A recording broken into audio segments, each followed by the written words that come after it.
নমস্কার বন্ধুরা, বেঙ্গলি কুকিংয়ে আপনাদের সকলকে আরেকবার স্বাগত জানাই। আপনি সকলে কেমন আছেন? আশা করি খুবই ভালো আছেন এবং সুস্থ আছেন।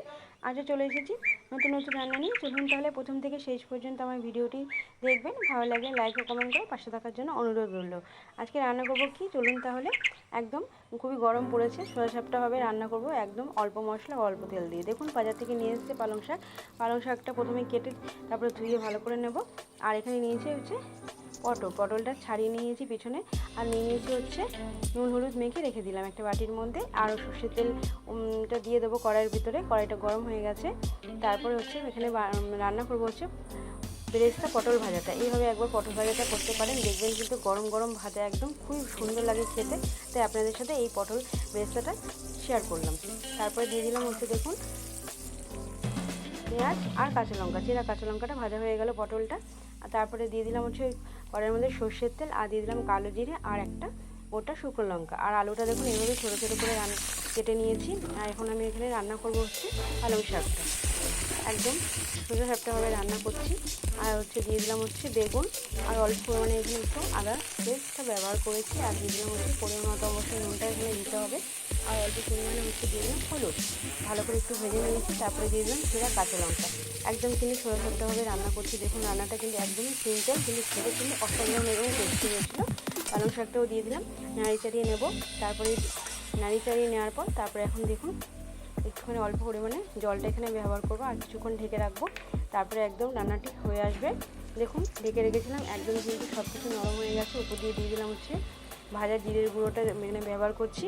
আর দিয়ে দিলাম হচ্ছে অল্প পরিমাণে চিনিটা অবশ্যই শাকের মধ্যে দিলে শাকের টেস্টে কিন্তু অন্যরকম হয়ে যায়। একদম দেখুন পালং শাকটা রেডি। একদম সোয়া সাপটাভাবে পালং শাকটা রান্না করেছি, খেতে গরম গরম ভাতে একদম কিন্তু খুবই ভালো লাগবে। তারপরে দেখুন এখানে পরে রান্নাটি করছি হচ্ছে কাতলা মাছটা আমি ধুয়ে নিয়েছি ভালো করে। এখন নুন হলুদটা মেখে নেব। আজকে কাতলা মাছ দিয়ে রান্না করব হচ্ছে। নুন হলুদটা ভালো করে মেখে নিলাম। তারপর হচ্ছে কড়াইয়ের মধ্যে সর্ষের তেল দিয়ে মাছটা উল্টে পাল্টে ভেজে নেব। আর এখানে সর্ষের তেলের মধ্যে দিলাম হচ্ছে কালো জিরে। সর্ষে পোস্ত কাতলাটা রান্না করবো, তাই আপনাদের সাথে শেয়ার করলাম। আর এখানে দিয়ে দিলাম টমেটোর পেস্টটা, একটা গোটা টমেটো কিন্তু পেস্ট করে নিয়েছি। আর হচ্ছে হলুদটাও দিয়ে দিলাম। ভালো করে কিন্তু এবার কষিয়ে নিতে হবে। আর এখানে দেখুন আমি নিয়েছি পোস্ত, সর্ষে, 2-4টে কাঁচা লঙ্কা পেস্ট, আর দিয়ে দিচ্ছি 2টো মতন রসুন। ভালো করে কষিয়ে নিতে হবে। নুনটাও দিয়ে দিলাম। ভালো করে কিন্তু তেলটা যত সময় না ছেড়ে আসছে তত সময় কিন্তু আমি ভালো করে কষিয়ে নেব, নাহলে রসুনের একটা গন্ধটা থেকে যায়। দেখুন তেলটা কিন্তু অনেকটাই ছেড়ে এসছে। আর একটু সামান্য পরিমাণে কষিয়ে নেব। কষানোর পর কিন্তু আমি এখানে জলটা দিয়ে দেবো। একদম মাখা মাখা করে রান্না করবো, তাই জলটা এখানে অল্প পরিমাণে ব্যবহার করছি। আর কিছুক্ষণ হতে দেবো। আর দিয়ে দিলাম হচ্ছে চেরা কাঁচা লঙ্কাটা। দেখুন একদম কিন্তু ফুটে এসছে। তারপরে দিয়ে দিলাম অল্প পরিমাণে চিনিটা দিলে কিন্তু স্বাদটা অন্যরকম হয়ে যায়, তাই চিনিটা এখানে ব্যবহার করলাম। আর ভাজা জিরে গুঁড়োটাও দিয়ে দিলাম। দেখুন ঝোলটা কিন্তু অনেকটা ফুটে এসছে। এরপর এখানে মাছ ভাজাগুলো দিয়ে দেবো ঝোলের ভিতরে। এই রান্নাটিও দেখে আপনাদের কেমন লাগলো অবশ্যই কিন্তু জানাবেন। এইভাবে একবার অন্তত রান্নাটি করে দেখতে পারেন, খেলে কিন্তু খুবই খুবই অসাধারণ লাগবে। বাড়ির লোকেরা খেয়ে কিন্তু খুবই প্রশংসা করেছিল, তাই আপনাদের সাথে শেয়ার করলাম।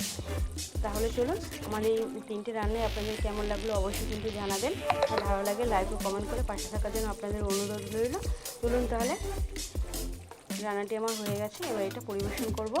দেখুন দেখতেও যেরকম সুন্দর হয়েছিল, খেতে কিন্তু খুবই অসাধারণ হবে। চলুন তাহলে সকলে ভালো থাকবেন, সুস্থ থাকবেন। আজ তাহলে আসি, টাটা।